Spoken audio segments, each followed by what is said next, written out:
Hello everyone. The course name is Banking Regulation and Operations. The unit is Paying and Collecting Banker, and the topic that I'll be covering through this presentation is the various statutory protection available to a collecting banker. So, what are the various statutory protection available for a collecting banker? The first one is good faith and without negligence. So statutory protection is available to a collecting banker when he receives payment in good faith and without negligence. This means, or the good faith, it means honestly and without notice or interest of deceit or fraud, and it does not necessarily require carefulness, okay, or carelessness. Negligence means failure to exercise reasonable care. So these two words have their own meaning or interpretation under the law of the country. So it is not for the customer or the true owner to prove negligence on the part of the banker. The burden of proving that he collected the instrument in good faith and without negligence is purely on the banker. So the banker should have exercised reasonable care and diligence. What constitutes negligence? That depends on the facts and figures of each of the case and may vary from case to case. Coming to the next statutory protection which is available to a collecting banker is the collection for a customer. So the statutory protection is available to a collecting banker if that banker, that is, he collects on behalf of his customer only. If he collects for a stranger or non-customer, then he does not get any such statutory protection. Coming to the third statutory protection for the collecting banker, it is when the banker acts as an agent. So a collecting banker must act as an agent of the customer in order to get the statutory protection. He must receive the payment as an agent of the customer and not as a holder under independent title. So in case of forgery, the holder for value is liable to the true owner of the check. And the last statutory protection available for a collecting banker is in the case of a cross check. So the statutory protection is available only in case of a cross check. It is not available in case of uncrossed or open checks because there is no need to collect them through a banker. Checks therefore must be crossed prior to their presentment to the collecting banker for the clearance process.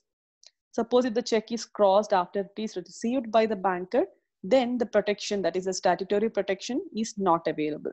Even draft, that is demand draft or those kind of things, are covered by the statutory protection concept for the collecting banker. So these are the various statutory protection available for a collecting banker. And when I say the banker should act as an agent in collection, there are two arrangements for collection of checks. One is in case of local check collection, and the second one is a case of outstation check collection. So this is how a local check collection or clearing process happens, right? So suppose a customer, okay, a bank's customer deposits check with a bank. Okay, in this case, if I am a customer and I'm depositing a check with my bank for the clearing process, then in that case, the bank where I'm holding the account and which the bank in which I am putting that check for clearance is known as the presenting check or presenting bank. So the presenting bank, when they receive the check for clearance, they put it for the outward clearing process, in which these checks, like a number of similar customers might have dropped the checks there for the clearing process. So all these checks are sent to the clearing house for the clearing process of a day. And these checks are known as outward checks. So earlier it used to be like every bank would have to put in all the physical checks for the clearing process. But now they are sending only the MICR and the scanned images of the check for the clearing house for the daily clearance process. So the physical checks of those presenting banks now remain with their main repositories or the backend people.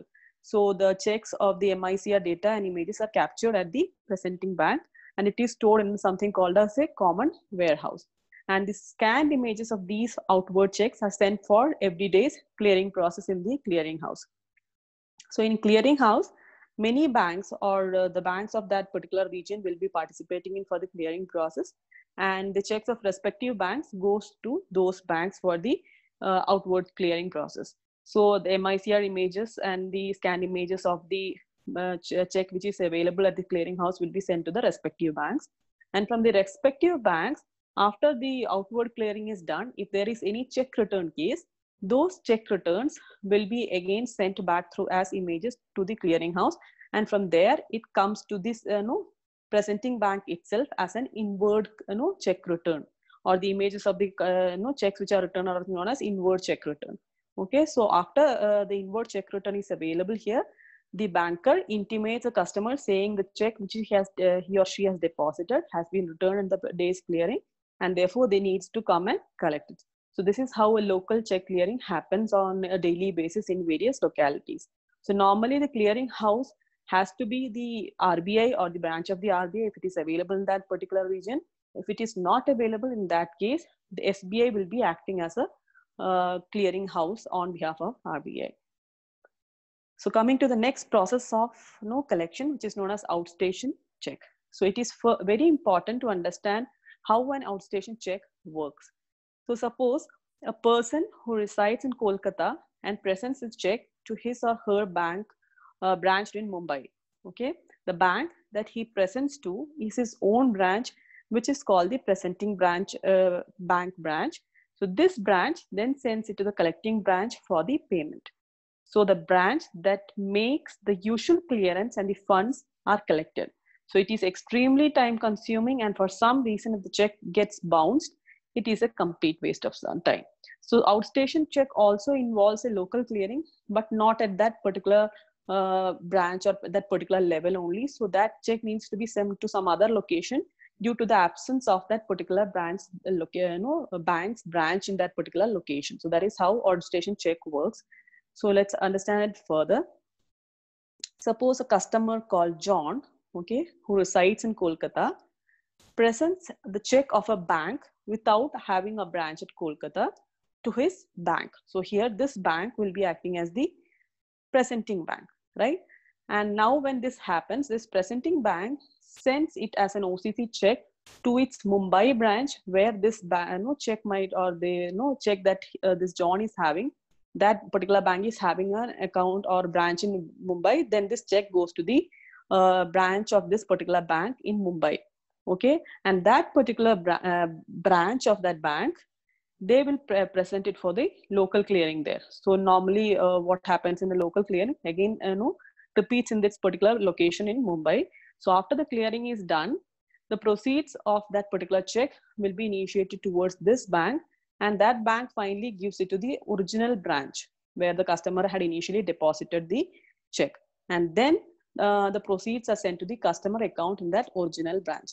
Suppose during this process, if the check gets returned, right, in that case, finally this confirmation goes to this branch, and then from there it needs to go to the original branch, and finally the original branch only can let the customer know that the check was returned. So this is how an OCC clearing works, and for this at least it takes 7 to 10 working days, which is a long process when compared to a normal local clearing. So this is how the various kind of collection happens, and I just hope you have got a good idea about the various statutory protection which is available to a collecting banker under the laws of the country. Thank you so much for watching.